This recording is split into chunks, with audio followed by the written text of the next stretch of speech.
পরাজয় স্বীকার করতেই। কি প্রশ্ন? মানে তোমার গায়ে অমন নখের দাগ এলো কোথা থেকে, আর তোমার সারা গায়ে ওরকম কাজল এলো কোথা থেকে? তুমি কি কাজল পড়ো? তোমার তোমার বুকে এমন নখের দাগ এলো কোথা থেকে?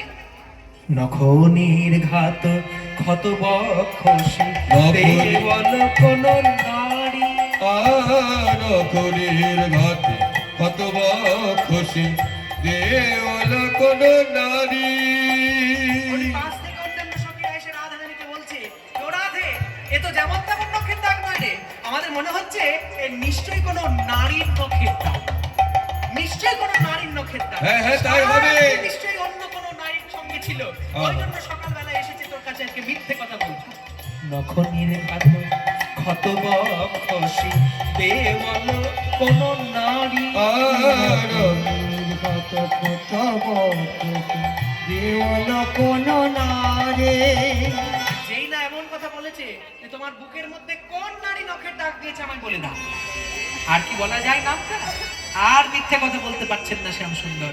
এবার উত্তর প্রতি উত্তর দিতে, উত্তর প্রতি উত্তর দিতে, উত্তর প্রতি উত্তর দিতে, উত্তর প্রতি উত্তর দিতে, পরাজিত শশী শেখরে, পরাজিত শশী শেখরে।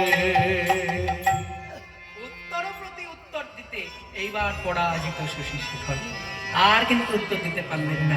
আর যেই না কৃষ্ণ মনে মনে চিন্তা করছেন যে এতক্ষণ আমি মিথ্যে কথা বলে বিষয়টা অন্যদিকে ঘোরানোর চেষ্টা করেছি, আর মিথ্যে কথা বলতে পারবো না, এবার এবার আমাকে অন্য পদ্ধতি অবলম্বন করতে হবে।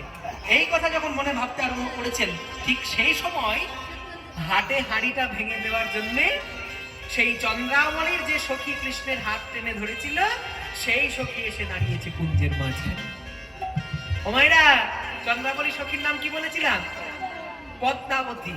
ওই পদ্মাবতী আজকে খোনা গলায় ওই উল্টো পায়ে হেঁটে হেঁটে আজকে ওই রাধারানী কুঞ্জে এসেছে। আর রাধারানী কুঞ্জে এসে বলছে, এ রাধে, এ রাধে। বলে ও শ্যাম, শ্যাম আছো নাকি গো? বলি ও শ্যাম, আবার চোখ টিপছে। চোখ টিপছো কেন? চুপ কর না, আস্তে কথা বল। আসতেই তো বলছি, আস্তে বল, আস্তে। আসতেই তো বলছি। বলছে আছো? আস্তে কথা বলে। কি হয়েছে, কি তাড়াতাড়ি বলো। কালকে যে আমাদের চন্দ্রাবলীর কুঞ্জে সারা রাত্রি ছিলে, চন্দ্রাবলীর পায়ে নুপুর পড়ালে। আবার চুপ চুপ চুপ, আবার কি? চন্দ্রাবলীর পায়ে নুপুর পড়ালে তো একটা নুপুর পাচ্ছি, একটা নুপুর পাচ্ছি না। রাধারানীর সামনে দাঁড়িয়ে এই সমস্ত কথা বলছে পদ্মাবতী, আর কৃষ্ণ তো এতক্ষণ মিথ্যে কথা বলে বলে বিষয়টাকে অন্যদিকে ঘোরাচ্ছিল। আর যেই না পদ্মাবতী এসে এইসব বলতে হাটে হাড়ি ভাঙতে আরম্ভ করেছে, এবার কৃষ্ণ তো বিপদে পড়ে গেছে। যদি সত্যি কথাটা বেরিয়ে যায় পদ্মাবতীর মুখ দিয়ে, আর আমাকে এই কুঞ্জে ঠাঁই দেবে না, এবার আমাকে ঝাঁটা পেটা করে কুঞ্জ থেকে বের করবে। এই পদ্মা চুপ করো, চুপ করো। চুপ আবার কি? চুপ করো। চুপ কেন?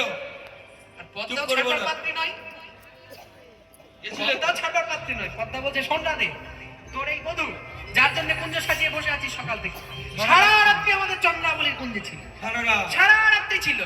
হ্যাঁ, আর কি করেছে জানিস? ওই চন্দ্রার পায়ে নুপুর পরিয়েছে, চন্দ্রার পায়ে আলতা পরিয়েছে, চন্দ্রার ঠোঁটে লিপস্টিক লাগিয়েছে।